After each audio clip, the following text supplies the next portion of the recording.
Hey YouTube, I'm back. It's my 2-year video. Last year at the 1-year mark, I did it right around the week, I think, of the surgery.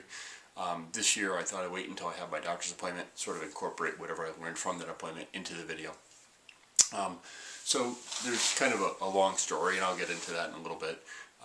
But sort of the summary of where I am in the past year is that I've gained some weight back. That's kind of the bad news part of the video. But there's a lot of good news, and so I think I'll start with that and we'll sort of work our way through it. So in good terms, in good news, this is still nothing I regret. This is a fantastic decision that I made. It's the best decision I made health-wise. No regrets. It's all good. I'm feeling great. I'm down basically 110 from my all-time high. Which was a while ago, but all-time high, about 110. I'm down about 100 from when I walked into my doctor's office for the first time to talk about the surgery. I'm down about 50 from the day I had the surgery. And, you know, besides the numbers, which we'll get into in a little bit, you know, I'm more fit than I ever was. I've really embraced the exercise in the last year.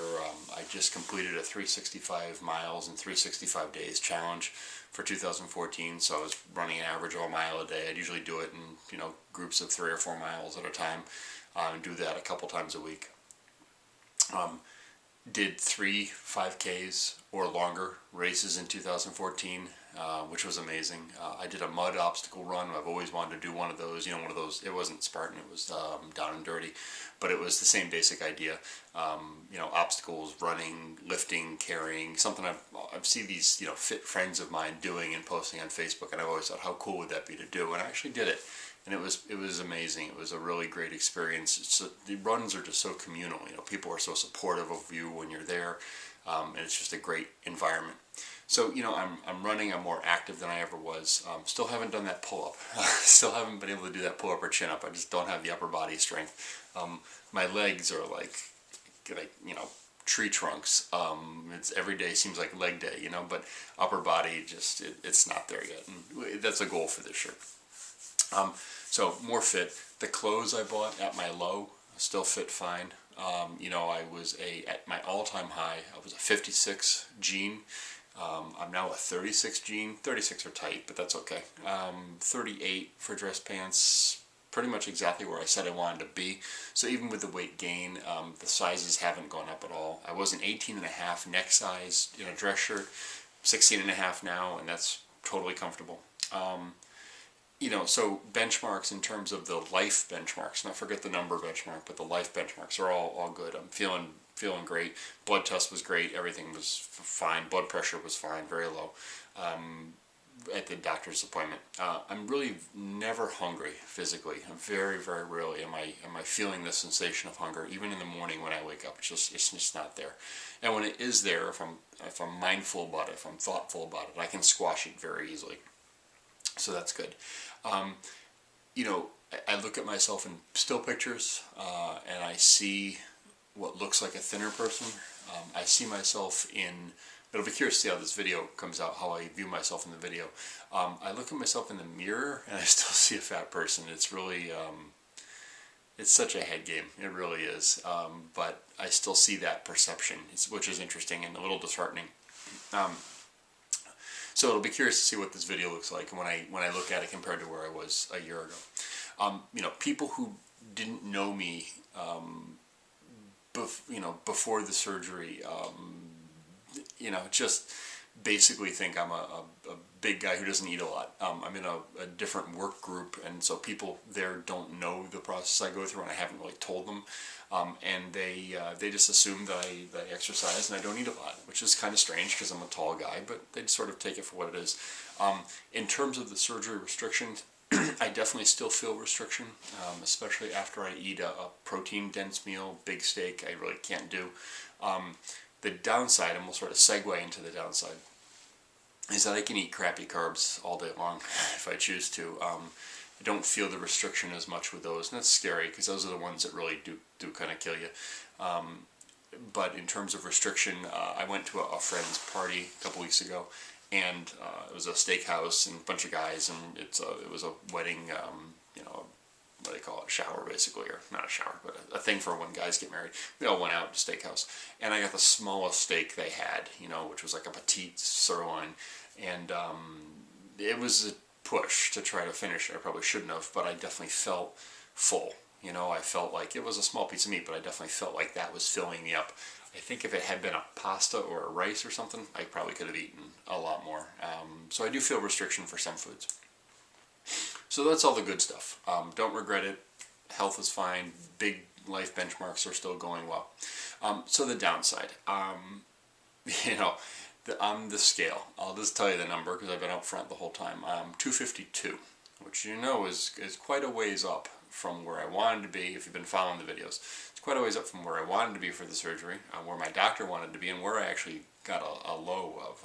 In August 2013, I hit a low of 209, which was too low. I mean, I look at pictures of myself then; it was too low. People were even telling me it was too low. I want to be around 220, 225, and so to be at 250-ish is not a great feeling. Feel like a failure, feel like a disappointment. Since that low, there's been 17 months. 15 of those 17 months I've gained weight. In 2014, I gained weight 11 of the 12 months. A pound here, pound there. And I'm not saying I don't know what's causing it, because I do think that I've fallen off the wagon a little bit in terms of eating. Not enough that I would think would cause something like that. My doctor at the appointment, when I talked to him about it, he basically said, you're going to be very susceptible to gaining weight, especially from carbs, and you really need to get back in the wagon. And he said, I can x-ray you to see if the sleeve is expanded. I don't need an x-ray. I think it's in the eating. I do think some is muscle. My legs are ridiculous right now. It's stupid. They're muscular. At the mud run, there was a couple behind me, and every obstacle we were sort of in the same time span, so they were always there, and I'm like, we look at your legs, they're like tree trunks, and they're like so muscular, and it's scary. So I do think some of it is muscle, but not 30 pounds. I mean, clearly. So need to track. I do think that tracking is key to success in doing this, and you can't get lazy about it. I do firmly believe that there's some kind of physiological thing, though, with how I'm processing food. I seem to be able to eat high protein and not gain weight. I seem to eat carbs and gain weight. I can't correlate it. I really haven't mapped it out like that, but it does seem that way. And the doctor kind of hinted at that. So I think lesson for this coming year, and I'm going back to see him in 3 months. He wants me to be really regimented and come back in a shorter period than a year and see how it's going. You just need to focus on what you're eating. And, I don't think I'm eating dumb carbs, but I am eating carbs. We had chicken and biscuits the other night. I normally wouldn't have really eaten a biscuit, but I'm like, I have calories left, I'll have a biscuit. Well, maybe I shouldn't have. I'm getting in about 1,700 to 2,000, 2,200 calories a day, ballpark. Some days are better than others, some days are bad, most days are okay. 1,700 is my net goal, so with my exercise I may be eating a little bit and then counting it back down to 1,700 from that. So there's that, which is frustrating, and people write me and say you're an inspiration, and I've said all along, I'm not, I'm human.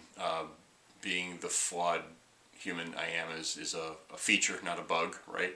Monkey's always on our back. The only easy day was yesterday. It's the same stuff I've been saying since the very first video, to be honest with you. All the negatives from that negatives video, which has ludicrously high number of views now, it's like 100,000 or 95,000, approaching 100,000. Every negative is still there. I still get cold easy, I'm still constipated, still head game, still all that stuff. I mean, not one of those things is really going away. They've all become part of life, but they're all there. The other downside, I think, right now is that I can kind of eat a normal meal. I mentioned the protein part, but I can eat carbs, and it doesn't fill you up, and it does kind of allow you to cheat through the sleeve if you want it to or let it to. I have to choose not to eat those things, which is fine, but don't go into this thinking, oh, it'll keep me from overindulging on my favorite pasta. It won't. It truly won't. The head game things I talked about, the body image things I talked about, there's another weird dynamic to this, which is the compliments that people give you. When I lost all the weight at first, the first 8 months or year, compliments all the time. You know, and it kind of reinforces you to stay with the plan and really be good about everything. It's because people are complimenting and you're feeling good about yourself. Well, you know, after about a year, people stop complimenting about it, and that's okay. But if you rely on that to give you the strength to keep going, that you need that reinforcement, you need that positive feedback, you know, you need to have your secondary feedbacks in mind to keep yourself going, because the compliments are going to stop. In fact, I had lunch with a friend of mine who was very, very frank about everything, which is great. And I hadn't seen her in a couple months. And she started off by saying, "Hey, you gained some weight." I'm like, "Oh, thanks very much. I appreciate that." I mean, you do kind of need that frankness about it in your view, because, you know, you wonder sometimes, well, people aren't complimenting on my weight. Do they notice the weight gain, or am I a failure because of it in their eyes? Is it just one more diet I've tried and didn't work? And you hope it won't be, you know, and you have to dedicate yourself to making sure it isn't. But it was interesting to hear that comment. So anyway, that's where I am 2 years out. I don't know how often these videos are going to come. Honestly, I get all these comments, and every couple months I try to go on and respond to them. I'll try to do them annually. You know, 2 years down, 50 to go, right? You know, so this is a long-term issue. This is not a short fix. It's not magic, as my doctor pointed out last week. Thank you for all the comments. Thank you for all the views. I try to respond to them when I can. We're all in this together. I really do get the benefit of this kind of online community, sharing these stories and learning the goods and bads of what we're doing. I'm hoping when I do my next video, whether it's in 3 months, 6 months, or a year, I'm going to have knocked off some of this extra weight. I will have rededicated myself to tracking the exercise I enjoy, so that part shouldn't be a problem. And we're all going to be in this together, and we're all going to be healthier as a result of this. It's a good step for you to take if you're considering doing it. I don't regret it for a second, truly don't regret it for a second. And it's just a matter of being focused and dedicated to it. So hang in there, you're going to rock it. And thanks for watching, and we'll catch up next video. Take care. Bye.